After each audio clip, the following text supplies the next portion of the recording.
साहब, मेरे नहायती सीनियर और काबिल साथी जनाब चौधरी मोहम्मद रमजान साहब, हमारे आज के प्रोग्राम के मेजबान जोन सदर जनाब जावेद डार साहब, सूबाई नायब सदर साहब का डिप्टी स्पीकर जनाब नज़ीर गुरेजी साहब, बारामूला डिस्ट्रिक्ट सदर डॉक्टर सजाद शफी साहब, स्टेज पे बैठे हुए तमाम नेशनल कॉन्फ्रेंस के ज़ोमाए किराम,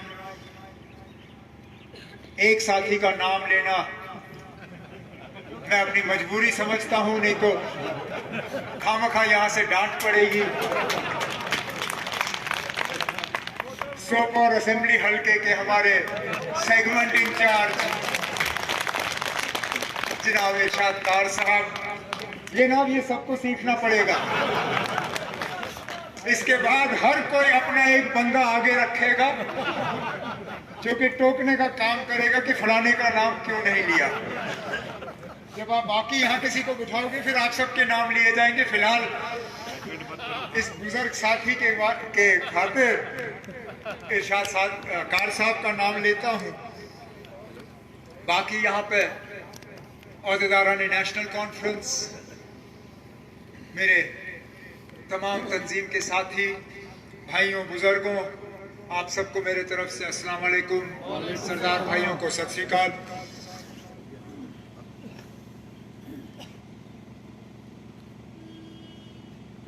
ये जावेद को पता है कि कितने मुश्किल से आज ये प्रोग्राम रखा गया है। नज़ीर गुरेजी साहब तो कल रात को मशवरा दे रहे थे कैंसिल करने का। वो तो हमें पता है कि 3 दिन पहले ये प्रोग्राम कैंसिल हो ही गया था। मैं और मेरे बाकी साथी नासिर साहब आज है नहीं, जम्मू में वो किसी प्रोग्राम के तहत गए थे। गाड़ी में हम बैठे थे, कहाँ जा रहे थे? हम कुलगाम जा रहे थे। तो अचानक जावेद का फोन आया और परेशान थे। तो नासिर इनसे बात करते हुए कहा कि क्या हुआ?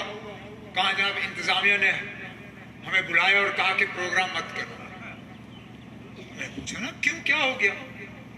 कोई हालात में कोई खराबी हुई है क्या? ऐसी कोई बात? कोई बिना वजह कहा कि ना प्रोग्राम कैंसिल है। तो शुक्र है नासिर का थोड़ा बहुत असर रसूख अभी भी है, इधर उधर फोन वोन घुमा के तो प्रोग्राम की इजाजत हमें दी गई। लेकिन जो कल का प्रोग्राम है,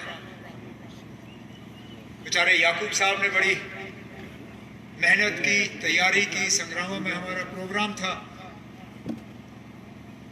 वो तो उन्होंने कैंसिल कर ही दिया। अब परसों इरशाद कार साहब का प्रोग्राम है सोपोर में। फिलहाल तो वो अभी हवा में लटक रहा है, करने देंगे नहीं करने देंगे। करना तो है, इजाजत होनी चाहिए ना। ये अजीब ही हाल है। ये पहली मर्तबा मैंने देखा है कि हम जैसे लोग जिन्होंने जम्मू कश्मीर को इस मुल्क के साथ जोड़ने के लिए और फिर एक साथ रखने के लिए 47 से लेकर आज तक कुर्बानियां दी। जब बात की तो मुल्क के आईन की बात की, जब जम्मू कश्मीर के मसले के हल की बात की तो कहा कि हल जो है वो मुल्क के आईन के 4 दीवारियों के बीच में से निकल आना चाहिए। जब बात की तो अमन की बात की, जब बात की तो दोस्ती की बात की, भाईचारे की बात की। वो लोग जो आज लीडरी कर रहे हैं, कितने बार उन्होंने इलेक्शन के खिलाफ मुहिम चलाई, लोगों को मजबूर करने की कोशिश की कि वो वोट में हिस्सा ना लें, इलेक्शन में हिस्सा ना लें। 96 में यही एक जमात है, नेशनल कॉन्फ्रेंस, और हमारे कायद जनाब फारूक अब्दुल्ला साहब, जिन्होंने बहादुरी से उस वक्त हालात का मुकाबला किया और कहा नहीं, हमें इलेक्शन लड़ना होगा, हमें यहां पे जमहूरियत दोबारा कायम करनी होगी। इस तंजीम ने यहां हर लिहाज से कुर्बानियां दी, लेकिन आज हम ऐसी हुकूमत देखते हैं जिनकी मुकम्मल कोशिश सिर्फ यही है कि किसी ना किसी तरह नेशनल कॉन्फ्रेंस की ही आवाज खत्म की जाए, नेशनल कॉन्फ्रेंस के ही जबान पे ताला लगे, नेशनल कॉन्फ्रेंस के ही लीडरों को तंग किया जाए। अब ठीक है ना, कल सुप्रीम कोर्ट ने फैसला सुनाना है, तो जरूरी है क्या हमें बंद करना? क्या जरूरी है हमारे प्रोग्राम कैंसिल करना? हमने क्या कभी माहौल बिगाड़ा है? हमने कभी क्या नौजवानों को कहा है कि पत्थर उठाओ और फेंको? हमने कभी यहां के लोगों को कहा कि बंदूक उठाओ और जाओ लड़ो? अरे हम वो लोग हैं, फारूक अब्दुल्ला साहब जिसने हजरत बल में तकरीर की उस वक्त, और कश्मीर के नौजवानों को कहा, नौजवानों अगर आपको फारूक अब्दुल्ला पसंद नहीं है, मैं कुर्सी छोड़ के चला जाऊंगा, लेकिन ये बंदूक मत उठाओ, इस बंदूक में सिर्फ और सिर्फ यहां तबाही लिखी हुई है। तब से लेके आज तक 35 साल हो गए, बार बार उनकी ये बात सही साबित होती है। बंदूक ने तबाही और बर्बादी के अलावा कुछ नहीं लाया। रोज हम अपने ही किसी को दफनाते हैं, चाहे उसने वर्दी पहनी हो या ना पहनी हो।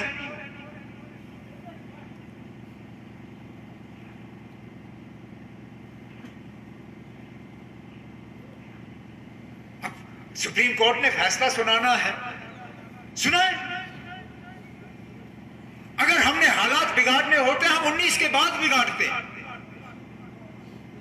लेकिन हमने उस वक्त भी कहा, आज भी हम कहते हैं, हमारी ये लड़ाई जो है, ये जितनी भी दिन चले,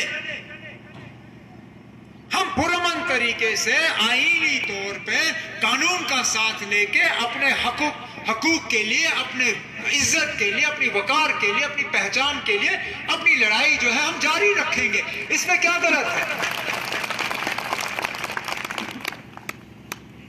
क्या जमहूरियत में हमें यह कहने का हक नहीं है? क्या जमहूरियत में हम एतराज नहीं कर सकते? क्या हम कह नहीं सकते कि हमें यह चीज काबिल कबूल नहीं है? जब बाकी कह सकते हैं तो हम क्यों नहीं?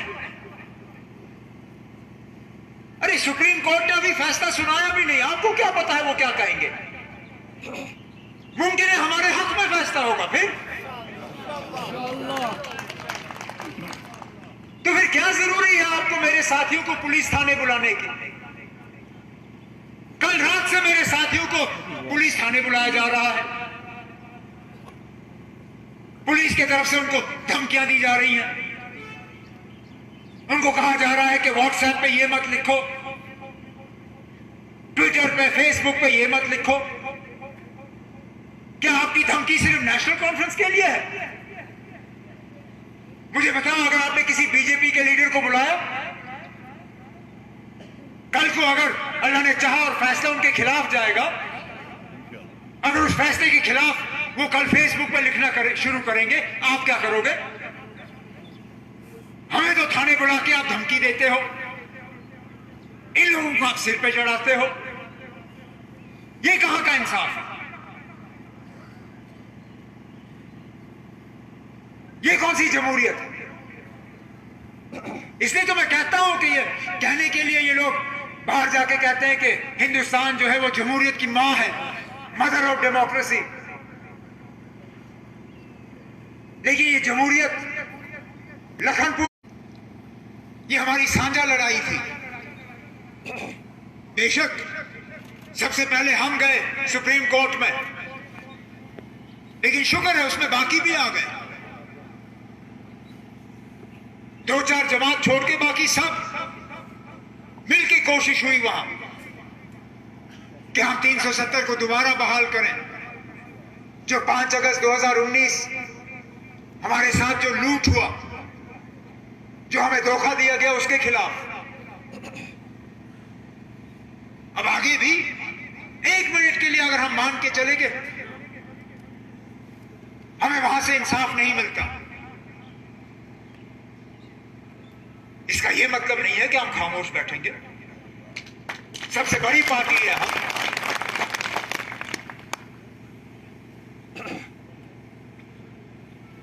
अरे बीजेपी को कितने साल लगे 5 अगस्त 2019 तक पहुंचने में। इससे पहले सुप्रीम कोर्ट ने 2 फैसले 370 के हक में सुनाए। क्या बीजेपी वालों ने अपना मौकुफ छोड़ा? क्या वो पीछे हटे?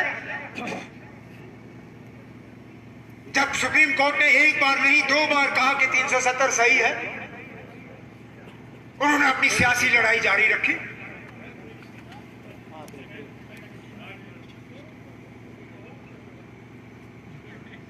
कहने का मतलब मेरा सिर्फ यही है कि हम दिल छोटा नहीं करेंगे, हम मायूस नहीं होंगे, हम सिर नहीं झुकाएंगे।